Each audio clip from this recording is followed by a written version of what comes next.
Petaling Jaya, semua pihak digesa menghentikan perbuatan salah menyalah, terutama berhubung peranan kerajaan pusat dan negeri dalam mengurus bencana banjir, kata Najib Razak.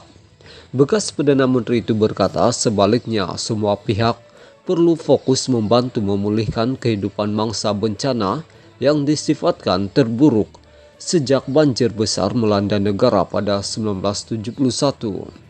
Mangsa banjir tak mau tengok mereka main game salah menyalah. Mangsa banjir sedih melihat game salah menyalah berlaku. Saya turut sedih, katanya. Mangsa banjir perlu bantuan segera dan bantuan untuk memulihkan kehidupan mereka, kata Najib di Facebooknya.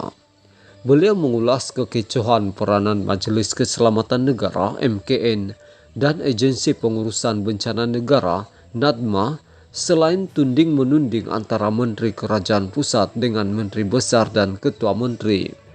Semalam Menteri Pembangunan Usahawan dan Koperasi Noh Omar menafikan dakwaan Menteri Besar Selangor Amiruddin Syahri bahwa jawatan pengurusi MKN telah bertukar tangan. Saya nak bagi tahu saya terpaksa sekolahkan Menteri Besar Selangor sebab apa yang viral semalam nampaknya dia tak faham sebenarnya. Saya masih lagi pengurusi MKN Selangor, bukan MB Selangor seperti yang viral semalam. Harap Amiruddin boleh faham.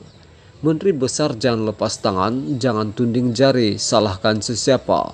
Kalau dia nak lepas tangan, lebih baik dia lepaskan jawatan, katanya pada sidang media semalam bagi menjelaskan situasi itu. Noh menjelaskan Amiruddin seakan-akan tidak memahami terdapat dua arahan berbeza di bawah MKN, yaitu pertama, pengurusan keselamatan negara, dan kedua, MKN semakan semula dasar dan mekanisme pengurusan bencana negara. Pada Selasa, Amiruddin berkata beliau mendapat panggilan daripada MKN untuk mempengerusikan semula MKN Negeri Selangor ekoran bencana banjir di negeri berkenaan.